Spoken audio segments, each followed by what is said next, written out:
The 1995 NASCAR Winston Cup season saw the revitalization of the old warhorse, the Chevrolet Monte Carlo, the return of one of the sport's great heroes, and a points battle between a young buck and a stern old champ that went down to the final race. You'll see it all coming up next on the 1995 NASCAR Year in Review, presented by McDonald's.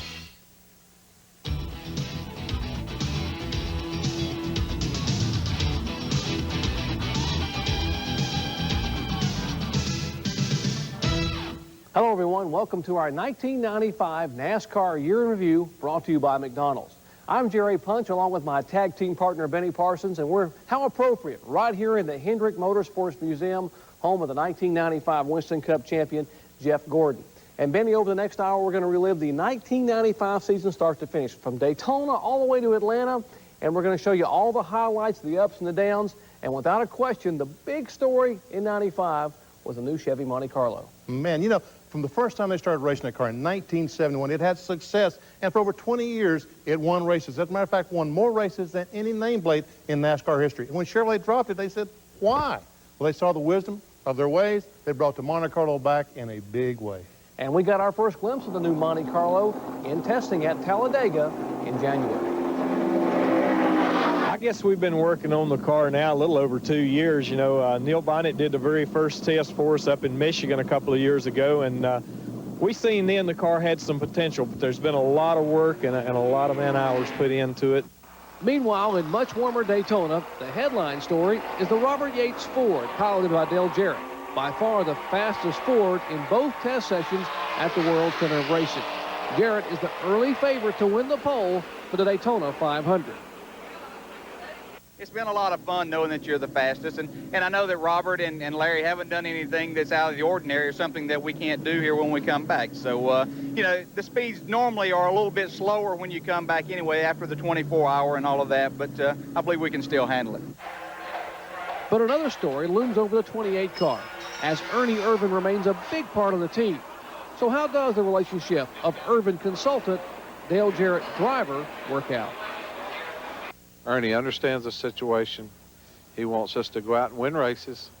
Awful tough situation, but he wants us to win races and for our car to be there when he does get back.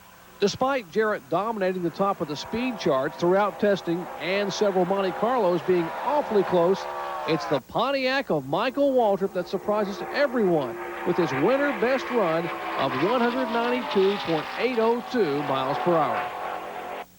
We've been fast in preseason testing a couple times before and couldn't really repeat it, but this is a strong team here, and you know, we check and double check ourselves, and we feel like that's pretty legit.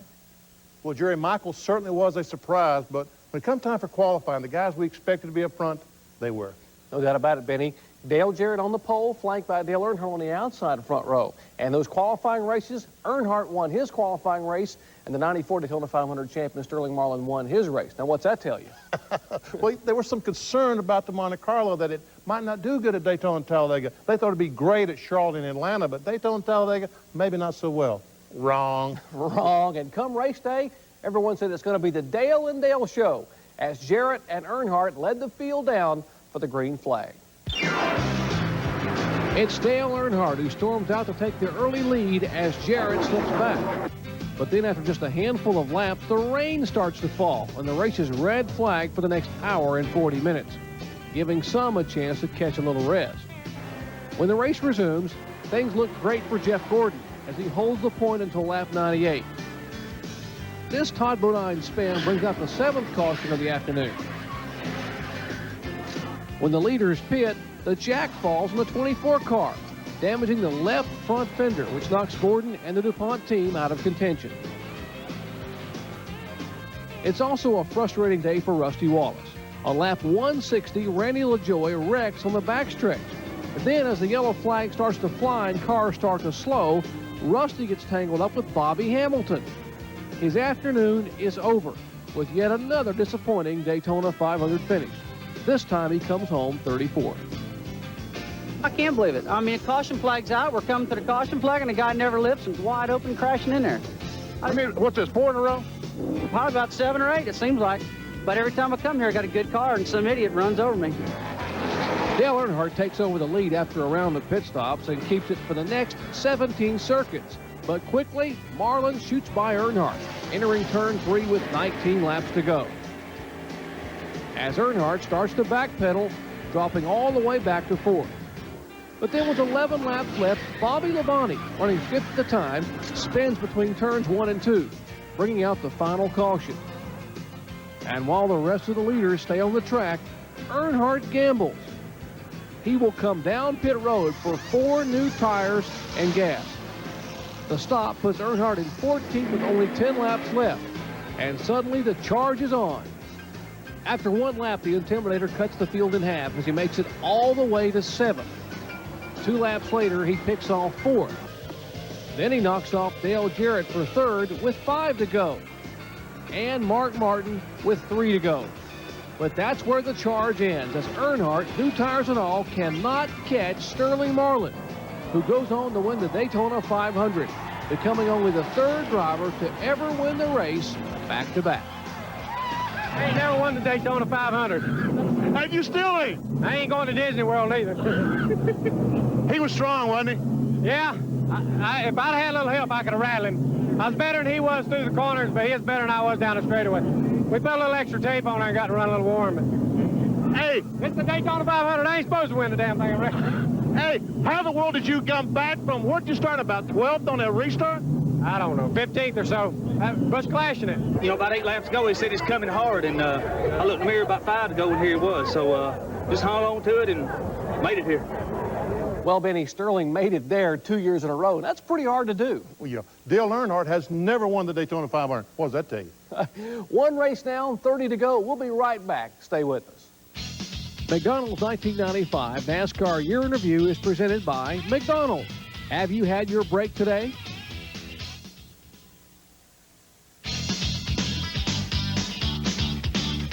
Welcome back to our 1995 NASCAR Year in Review show presented by McDonald's. Well, Benny, Marlin wins Daytona, so right now 1995 looks a lot like 1994. Whoa. Well, so far. But in 1994, this is where the Fords took over, with Rusty Wallace winning at Rockingham, Ernie Irvin winning in Richmond. But 1995 proves to be different. The Chevrolets just keep on winning. Boy, that Monte Carlo came on like gangbusters. There you see Jeff Gordon wins Rockingham. After starting from the pole, his total winnings for that start first, finish first effort, $167,000. Now, Gordon kept it going by capturing the pole at Richmond, only to have a fuel pump cause a problem there, and he would finish back in the field 36. But his teammate, Terry Labonte, makes it 2 in a row at the Fairgrounds Speedway, having won there last fall. Now, Gordon finished sort of slow back in the field. But then, it's on to Atlanta, where the Intimidator, 7-time Winston Cup champion, by the way, decided to flex his muscle. He was on the pole. It doesn't take long for the action to get going.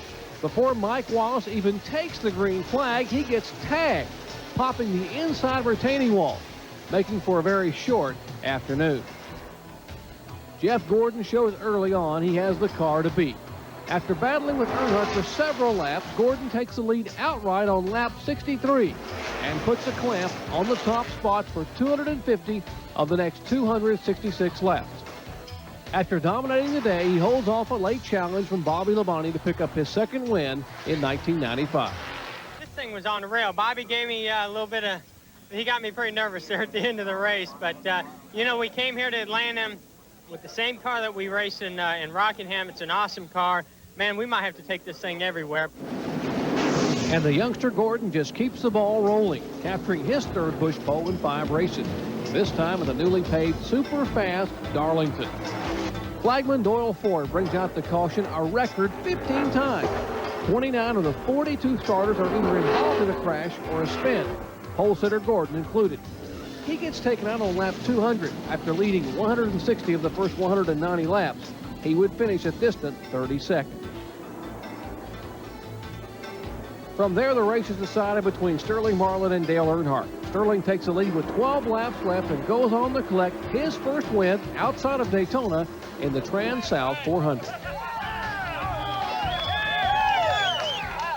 You know, we've run the same as we had. I tell you, the crew's really worked hard all winter, built these new Monte Carlos and practiced pit stops. They've been practicing pit stops all week. We got beat Atlanta a little bit, and They give me great pit stops, and, you know, the team's pumped up and fired up, and I am too, so we're going to try to win this championship. Its nickname is Thunder Valley, and it's always exciting. Bristol brings about one of the wildest tracks you'll ever see. After John Andretti and Ted Musgrave's spin, Ricky Craven tries to miss the wreck and instead creates one by getting on top of Ken Schrader's machine. Occasionally, all the drivers keep it headed in the right direction and somehow keep going. Meantime, it's Jeff Gordon again with the dominant car. Gordon, never really a fan of the short tracks, tops his best ever Bristol finish of 17th with a win in the Food City 500. Benny, one thing that amazed you about this part of the season, and it was a topic early on, is the roller coaster that Jeff Gordon was on. Man, is that right? Remember Daytona? The jack fails, the car falls off, damages the car, and Jeff finishes 22nd. Goes to Rockingham, wins the pole and the race. Goes to Richmond, a broken fuel pump. He finishes 36th. Kind of get the picture? I'm getting the picture. He goes on to Atlanta, wins the race, followed by a 32nd in Darlington, and then another big win at Bristol. The team just keeps getting knocked down, but never knocked out. They just keep coming back. Keep coming back. And how about that Chevrolet Monte Carlo? 6-0, unbeaten so far. How long will that last? We'll answer that when we come back with more on our 1995 NASCAR Year in Review show presented by McDonald's. Stay with us. Welcome back to our 1995 NASCAR Year in Review show brought to you by McDonald's. Well, Benny, we've talked about it and talked about it, but the big story early on was the Monte Carlo. And as you know, just the mention of the Monte Carlo's success could send those Ford guys into a bit of a tizzy. I tell you what, if I'm about sick of anything, I'm about sick of hearing those cats cry about we've been working our rear ends off when deserve what we got. If they think we've been sleeping, they're nuts. We've worked our rear end off through the winter, too.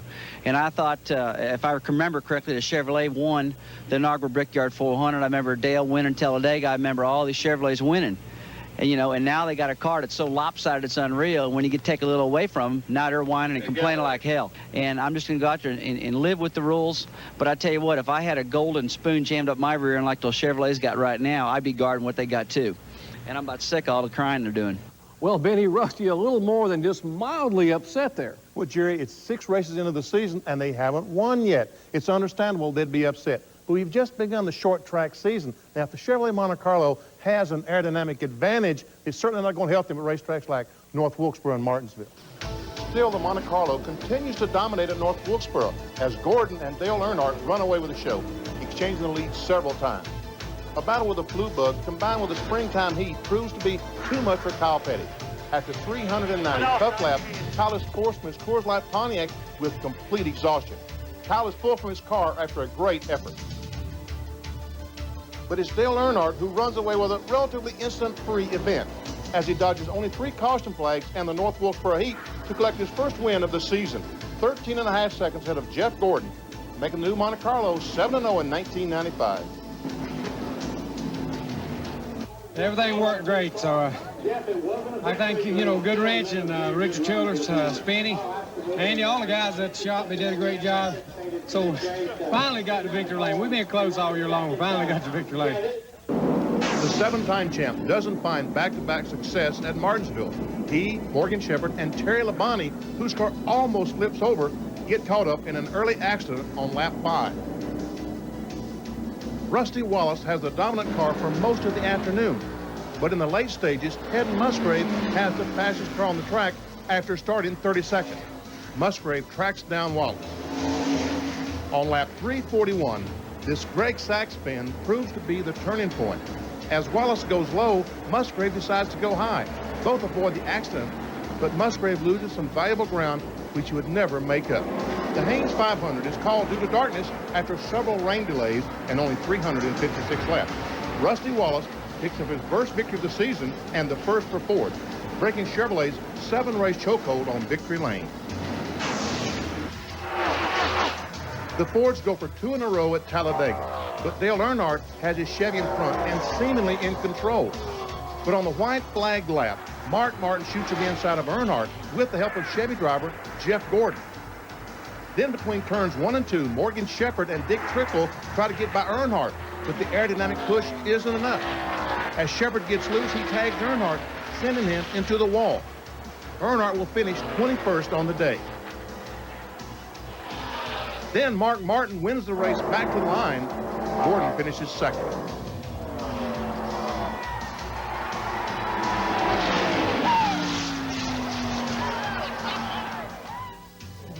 I can't believe it. With 2 to go, I thought we'd lost for sure. And, man, it was just great. Right when we caught Dale, or when the 24 caught us, we caught him just at the right time to get a big shove. And Dale was putting a block on us, but we were coming. We were going one way or the other. So it was just perfect. What a wild scramble at the end. What happened? Got in a wreck. Did you get a little help up there, Dale, on that last lap? I don't know. Watch the replay. Now with Gordon's second place finish at Talladega, that moves him into a tie atop the point standings with Dale Earnhardt. But with 3 wins to Earnhardt's 1, Gordon earns a $100,000 bonus from the R.J. Reynolds Tobacco Company for leading the points 1/3 of the way through the 1995 season. Earnhardt's bad luck doesn't last long, however. The next race at Sears Point, fortunes are reversed. This time, Mark Martin has the lead. But with 2 laps to go, he slipped on some oil going through the carousel. And Earnhardt takes the lead and goes on to collect his first ever win at a road course.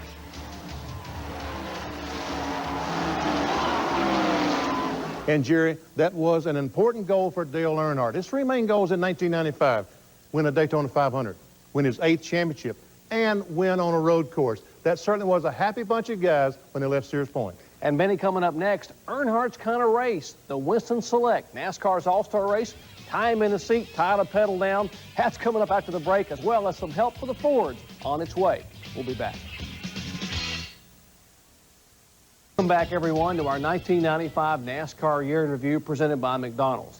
One of those rules changes we mentioned a moment ago came about just before Charlotte. And, Benny, they were designed to give a little help to the Fords and the Pontiacs. Both those cars were permitted to add 1/4 inch to the rear spoiler. And in a racetrack like Charlotte, where downforce is important, that 1/4 inch would have to help. How much difference did it really make? Well, if the Winston Select's any indication, not a lot. They're going to need a lot more help because Jeff Gordon swept all 3 segments of that All-Star race in dominating fashion. And then he goes on and wins the pole for the Coca-Cola 600. But then he loses an entire wheel, finishes 33rd. Bobby Labonte goes on to collect his first ever victory. His brother Terry right behind in 2nd place. And speaking of that wheel, NASCAR said that was an illegal hub. So crew chief Ray Evernham joins an elite group. People like Bill Davis, Junior Johnson, and Ricky Rudd, all caught with illegal parts in 1995. Man, Gary Nelson was serious in 95, wasn't he? It's the gospel according to Gary, and it cost Evernham a record $60,000. You know, it hurt confidence and whatnot, but you have to face up like a man and go on, and that's what we're doing. Well, but the Rainbow Warriors rally to take the pole at Dover, but Kyle Petty wins the race. Another solid finish for Ted Musgrave, and Gordon finishes 6th. We then move to Pocono, where Gordon is the story again, missing a shift on a restart while leading with just a couple of laps left. He finishes 16th while teammate Terry Labonte takes the win. So, Benny, if it isn't Gordon winning, it's another Hendrick car. That's very true, Jerry. And not only does Hendrick have 3 cars on the track, he also has 2 other cars he supplies engines, Steve Grissom and Bobby Labonte. Remember, Labonte just won at Charlotte with Terry finishing 2nd. Hendrick engine's doing very well in 1995. And they keep it going as they head to Michigan. The real story is the new racing surface, where things are very slick, and there's really only one true lane for racing. Even 7-time champ Dale Earnhardt gets into trouble, making contact with the wall in turn 1. Earnhardt falls out of the race, failing to finish for the first time in 16 events. His knee is sore, but the real pain is accepting a 35th place finish. Meantime, the late duel is between Jeff Gordon and Bobby Labonte. Gordon holds the lead over Labonte with 16 laps left. But in the end, Labonte has the stronger horse as he gets past Gordon 4 laps later and holds him off. For Bobby Labonte, it's his 2nd win in 4 races. But the real fireworks came just after the checkered flag. Michael Waltrip lets Lake Speed know how he feels about Lake's close quarters racing. Michael later apologized, but the incident cost him $5 grand a punch. For those of you keeping score at home, that's a total of $10,000. But in the points battle, the combination of Dale Earnhardt's bad finish and a 7th place effort from Sterling Marlin vaults Marlin into the point lead, 6 ahead of Earnhardt and 12 in front of Jeff Gordon as we reach halfway at the Pepsi 400 in Daytona, where it's a quiet but very hot afternoon. Mike Wallace brings out one of the few cautions he spins with only 5 laps remaining, setting us up for a great dash to the finish. When Dale Earnhardt and Sterling Marlin start battling for second, that allows Jeff Gordon to pull away and pick up his 4th win of 1995.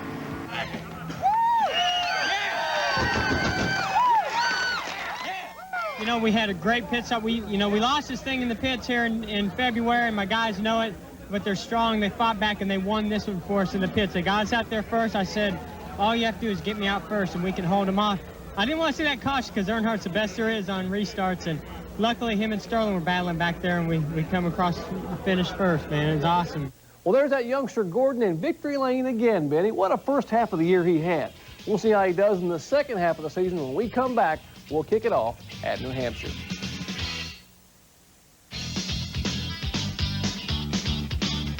Welcome back to our 1995 NASCAR Year in Review presented by McDonald's. Well, Benny, we talked about Jeff Gordon's up and down syndrome. What about New Hampshire? Well, that had to be his most up and down week of the year. That's for doggone sure. In qualifying, and Jeff Gordon in 95 dominates qualifying, winning 8 pole positions. He crashes during qualifying, has to start 21st, but he comes back and wins the race. Most impressive. That team just keeps on coming back. And perhaps our feel-good story of the year, at least to this point, occurred at the second race in Pocono, where finally Dale Jarrett and Robert Yates Racing went to victory lane. That made a lot of folks happy, particularly the way they struggled early in the year. Well, I'll tell you one guy who didn't struggle at super speedways, and that was Sterling Marlin. And he kept that reputation alive at Talladega. Sterling captures his first Busch pole of 1995 at the Dalhart 500. Jeff Gordon, however, has the dominant car leading for most of the afternoon. Gordon and his teammate Kenny Schrader battling up front on lap 139. Gordon accidentally makes contact, and Kenny Schrader starts a wild ride, spinning and flipping down the long backstretch. After the dust finally settles, 8 drivers are knocked out of the race, and amazingly, Kenny Schrader comes away with only a black eye. Teammate Gordon accepts full blame for the incident. We just caught a little too much air over there. I don't know. I think we got turned around a little bit. Somebody caught us in the left rear. But it just took off, you know. I don't know if it took off when we hit the grass or what, but played sprint car, held on, head down, arms up. With the field bunched up and 40 laps to go, pole sitter Marlin just flat pulls away from everybody for his 3rd win of the season. Well, Jerry, if there's one team that had to learn from their 1994 mistakes, it has to be the Morgan McClure team. Sterling Marlin had 1 win in 1994. That was at Daytona. Here we are, just barely past the halfway point, and he's already won 3 times. If anyone wanted to use their 1995 season as a platform to prove themselves, it was definitely Sterling Marlin. Winner of the 1994 Daytona 500, Sterling followed it up with a disappointing 14th place finish in the final point standings last season. This year, Sterling also won the Daytona 500, but that's where the comparisons end. This time around, Sterling and the Kodak bunch followed up Daytona with several impressive runs and wins as the team turned the corner from being just above average to becoming a championship contender. Last year it was a kind of a hit and miss proposition. You know, we started off really fast, and then we had some problems during the year. He was maybe a little bit too aggressive and kept knocking the front of the car off, and just had some problems. But this year we've learned some things. We've got a good race car. He's been really smart. I think he's learned how to win. Sterling is, needless to say, happy with 1995, but knows exactly what he needs to do to make 96 even better. We just got to get our short track program going a little better. We lost some points on the short tracks, and we had some good finishes going, just something happened at the end, but our intermediate stuff's good and Daytona stuff's good. I still hate the road courses, so we just have to live with them, so do what we have to do. Benny, we talked about those guys turning the corner. Is that a hard thing to do? Jerry, it's so difficult to go from a good team to a great team, especially in the NASCAR Winston Cup circuit with such a diversity of tracks, big tracks, small tracks, road courses. Well, we know Sterling still doesn't like those road courses. He'll have to work on that. Now, coming up next, just around the corner, we go to the Brickyard, Indianapolis Motor Speedway. Highlights and more when we come back.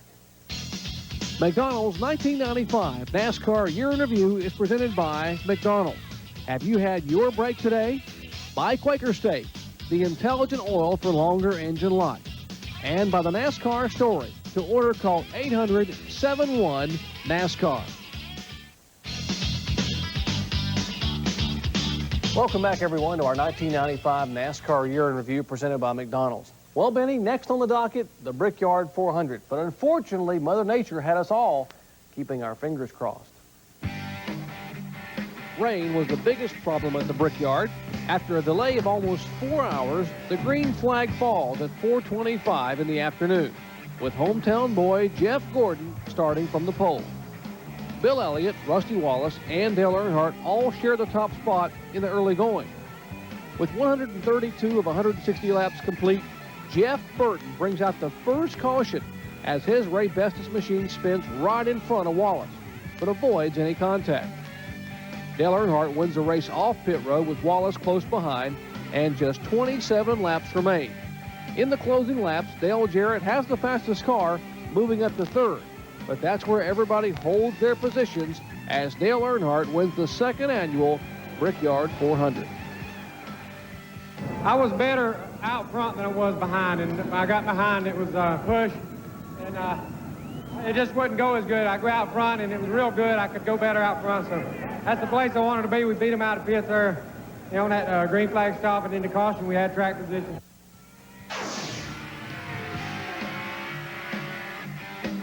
For Mark Martin, it's business as usual at Watkins Glen. For the third straight year, Martin sits on the Busch pole and dominates the Bud at the Glen.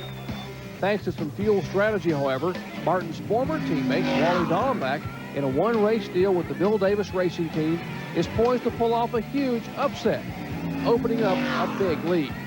With 12 laps to go, however, oil on the track forces a caution flag, which erases Dallenbach's big cushion. 2 laps after the race restarts, Martin gets by Dallenbach and holds on to win his third straight Bud at the Glen. All 3 coming from the pole. Martin becomes the first multiple race winner for Ford in 1995. Well, much like Watkins Glen has belonged to Mark Martin, Michigan is starting to become Bobby Labonte's track. After winning the race in June, Labonte returns to Michigan and grabs the Busch pole in August. The race is marked by an unusual amount of engine failure. Among the early retirees are Mark Martin, Dale Earnhardt, and Ted Musgrave, all among the top 5 in points. The win is decided by fuel strategy. Bobby Labonte makes a stop under caution on lap 145, while most all of the other cars in the lead lap decide to stay out, meaning Labonte has to go 55 laps or 110 miles on 1 tank of fuel. Well, the gamble pays off as Labonte outlasts everyone, including Jeff Gordon, and picks up win number 3 in 1995. Now, Jeff Gordon finishes third at Michigan and extends his point lead to 167 over Sterling Marlin, while Dale Earnhardt drops to 4th, recording his second DNF of the year at Michigan. You know, Jerry, he needs to borrow some of Bobby Labonte's lucky charms. Labonte wins both races at Michigan. Earnhardt falls out of both of them. But, you know, really and truly, it was a very special year for the entire Labonte family. What a spectacular year 1995 turned out to be for Bobby Labonte.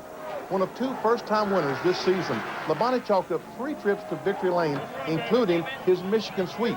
And yes, his first ever career win under the lights at Charlotte. You spend a lot of time and money at Charlotte because everybody wants to do good there. That's one of the 3 races you probably want to win. So if you're going to win any, and I think that is a great deal for all of us. Labonte has enjoyed all this success in only his first year with Joe Gibbs Racing. But from the beginning, owner Gibbs knew that Labonte and crew chief Jimmy Makar would be a perfect match. I guess you could sort of relate it to a guy meeting a girl and having a girlfriend. You know, either you have the chemistry or you don't. And I think the same thing goes with race car drivers and crews.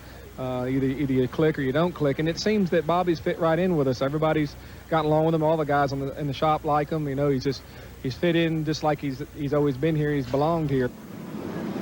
And to make matters even better for the Labonte clan, in 2 of Bobby's wins, Brother Terry finished second. The race at Charlotte over there when he won the 600 was, you know, a special day for us, and for Bobby to win his first race, and I finished second in it. That was a great day for us, and you know, of all places for Bobby to win his first race, I mean, he couldn't pick a better place. And on top of all that, Terry just signed a 5-year deal to drive for Rick Hendrick. And next November, now you can say you heard it here first, this team will be a serious threat for the 1996 NASCAR Winston Cup Championship. There you got it, straight from BP, Buffet Parsons, and I'll bet you a Big Mac. Sorry, Benny. He's right. Coming up, the home stretch for the 1995 season. Stay with us.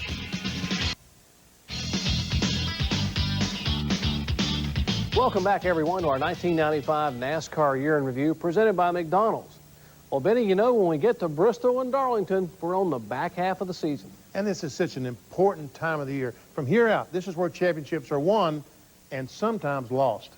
And what better place for Dale Earnhardt to show he's the intimidator than the high banks of Bristol, Tennessee.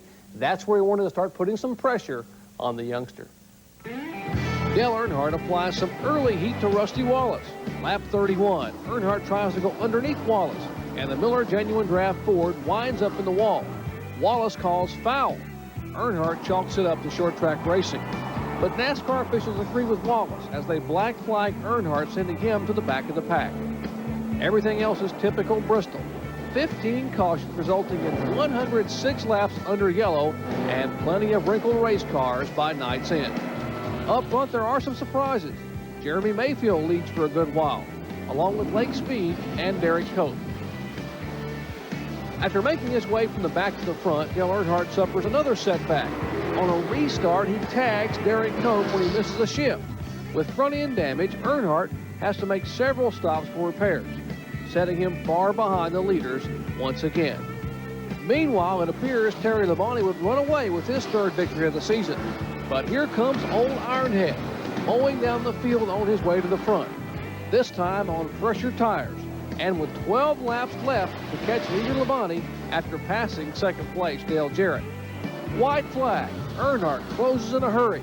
He and Labonte make contact. Labonte hits the gas, crosses the finish line, and goes sideways into the wall, but still wins. And Earnhardt showing that championship flair, coming from the back to the front twice, finishes second. And how about some Saturday night short track tempers?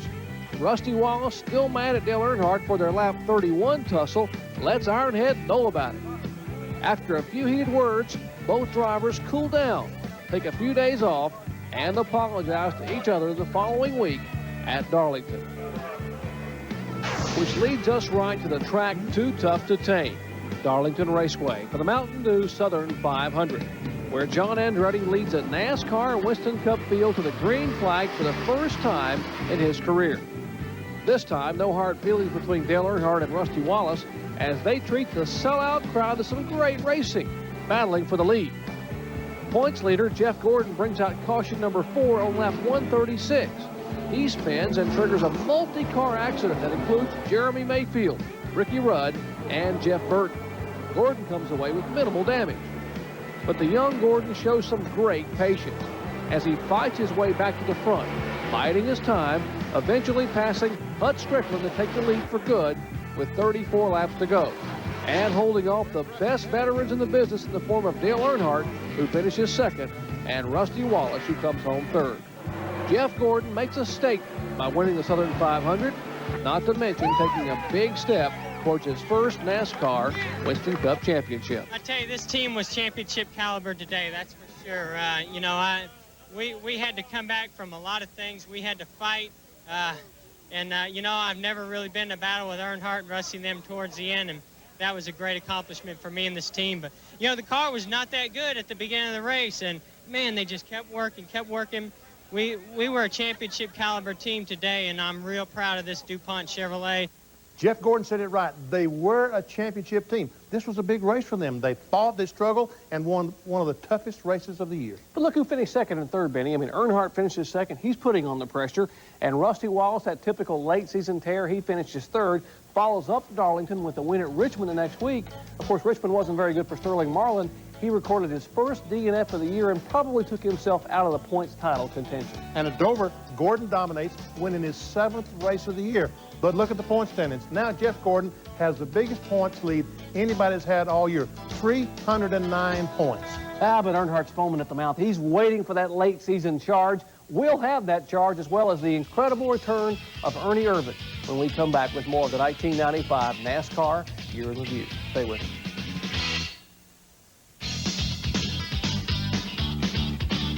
Welcome back, everyone, to our 1995 NASCAR Year in Review show presented by McDonald's. It's being called the most remarkable comeback in modern sports history, and it occurred this year in NASCAR Winston Cup racing. We're talking about the incredible return of Ernie Irvan. You know, Jerry, when you and I went to the hospital in Michigan last year, I never believed we'd live to see this day. Benny was given less than a 10% chance of surviving the night. Yet somehow, 13 months later, it's a triumph of the human spirit. Ernie Irvan is ready to climb back in a race car. Ernie Irvan's comeback actually began back in March at Darlington. Irvan climbed behind the wheel of his Busch Grand National car to try and tackle one of the toughest tracks on the circuit.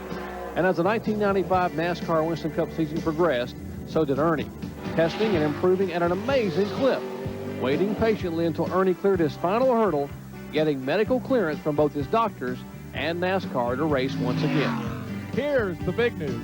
Ernie Irvan this week got his medical clearance from NASCAR. That is a major hurdle that he has cleared, and that news sets the stage for next Tuesday's press conference when Ernie will fill in all the details about when and where he will actually return to racing. At the press conference, Irvan told the world of his plans to run 2 Super Truck races at Martinsville and North Wilkesboro, and then the Winston Cup race also at North Wilkesboro.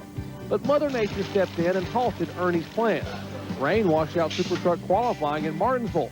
With no points to make the race, Ernie had to go home and wait one more week. Really hard to stomach, but, you know, been doing a lot of testing, and we'll just consider this another test. And, you know, it doesn't really affect next week's plans. You know, basically we're going to go to Wilkesboro and do everything we have already decided. You know, try to run the trucks and then also try to run the Winston Cup race. And we'll have at least one race in as far as with the truck before the race in Wilkesboro. Was it worth waiting a week? You bet. Irvan, the outside pole sitter, doesn't waste any time as he shoots to the front around Mike Skinner. Irvan ran well in the Lowe's 150 for the Super Trucks, but a handling problem knocked the 28 truck out of the race at the halfway break.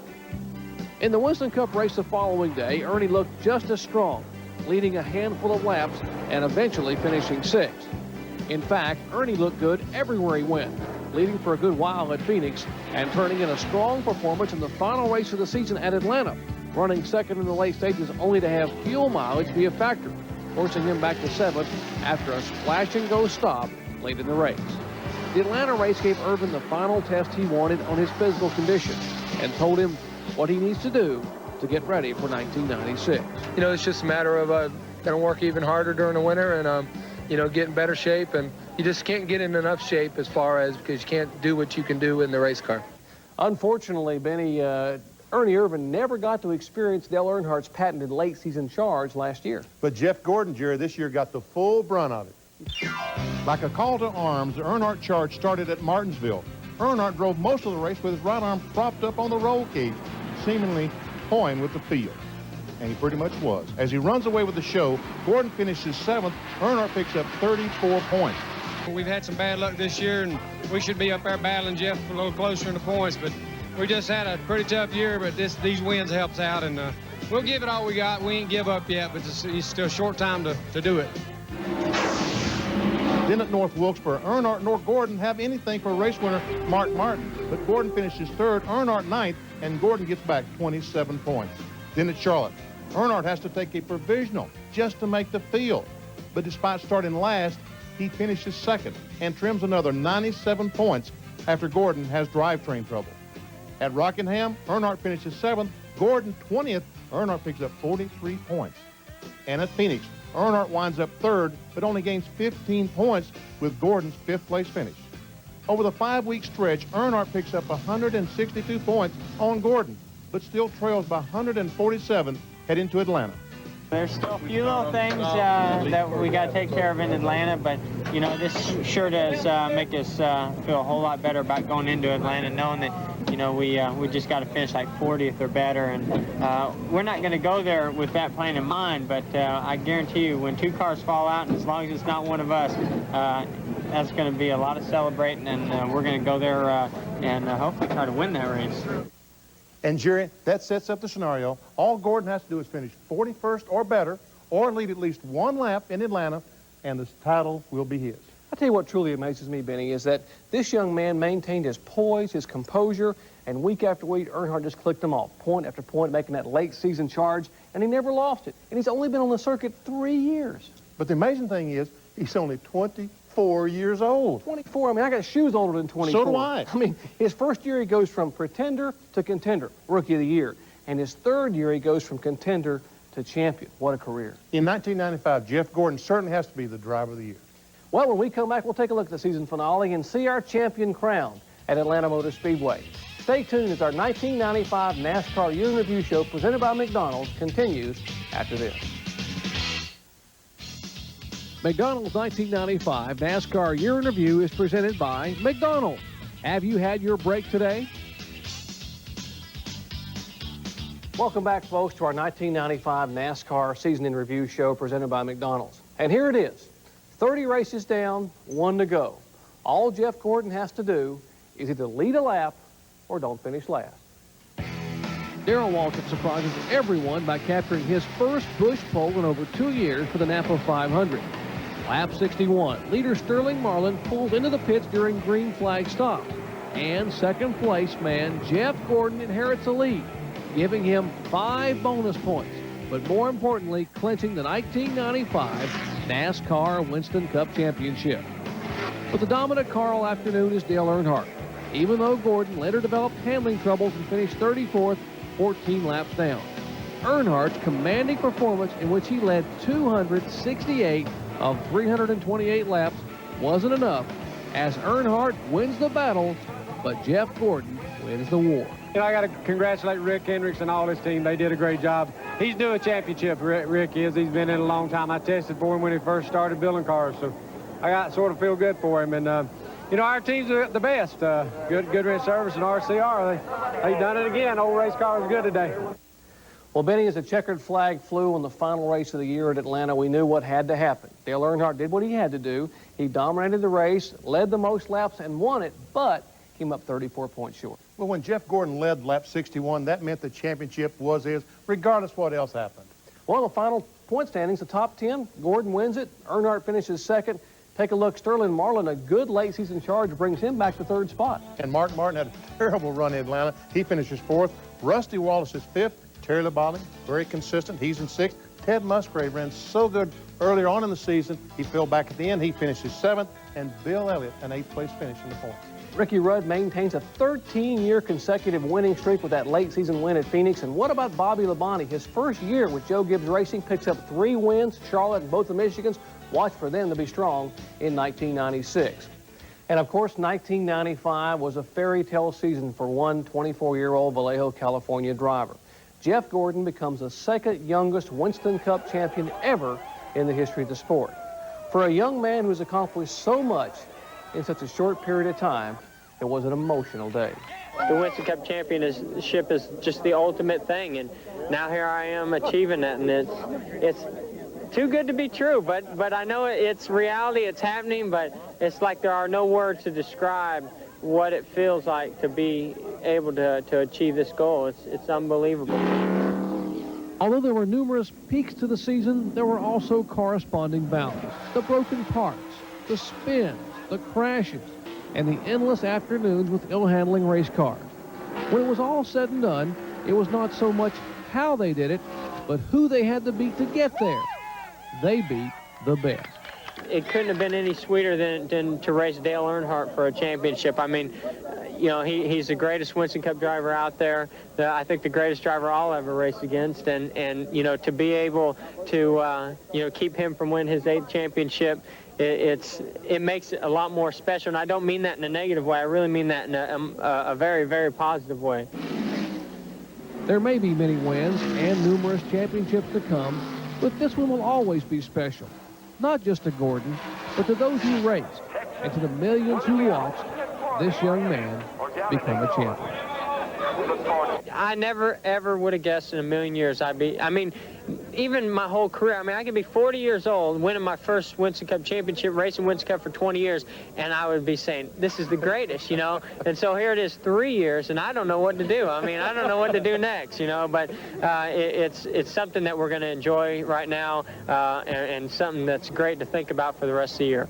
A remarkable day and a remarkable year for a very deserving young man and an entire organization. Rick Hendrick, after 11 years, finally has a Winston Cup champion, a well-deserved championship. And Benny, what were the turning points? What were the key points for Gordon this year? Well, I think the Coca-Cola 600, when they had the bad hub that broke and NASCAR deemed that it was an illegal part and fined Ray Evernham $60,000. A young team, I think that could have destroyed them, but it made them even stronger. And they go to Dover, and that pole position the next week told me they were back. And then in Loudon, New Hampshire, Jeff trying to qualify on Friday, hits the wall. They got to start 21st in a backup. Well, I guess they fixed that car. But they go on and win the race. That told me what a strong team they were. And then the Southern 500, when Gordon was involved in an accident, spun and comes back and wins the Southern 500. One of the toughest races on the circuit. This team is for real. And don't forget the second race in Michigan, they wrecked their primary car in qualifying, rolled a backup car out, and still got a top 5 finish. But Michigan was Earnhardt's Achilles heel. 2 DNFs at Michigan cost him 176 points. Now, if you do the math and you carry the 1, you figure he had 2 decent finishes at Michigan. He could have won his championship by 140 points, but coulda, woulda, shoulda didn't happen. And, you know, 1996, Earnhardt's still trying to go for number 8. And how many guys are there trying to keep him away from that 8th championship? I got to believe the Labonte brothers, Bobby and Terry, are going to be awfully strong next year. And Mark Martin, it may be his year to come around. Rusty Wallace getting it together that season. That team showed a lot of maturity late in the year with a lot of people leaving. They had a strong run in Atlanta. I mean, it could be anybody's race. And Sterling Marlin went from 14th in 1994 to 3rd in 1995. All he's got to do is gain 2 more spots, and he's up front. Can the man they nicknamed Nigel Marlin make it 3 in a row in Daytona? Well, we'll have to find out. Folks, thanks for joining us for the 1995 NASCAR Season in Review show presented by McDonald's. We'll see you at Daytona with our live coverage on both ESPN and ESPN2. BP, I've enjoyed it. Get some rest. You're going to need it. See you, Jerry. Thanks for watching, folks.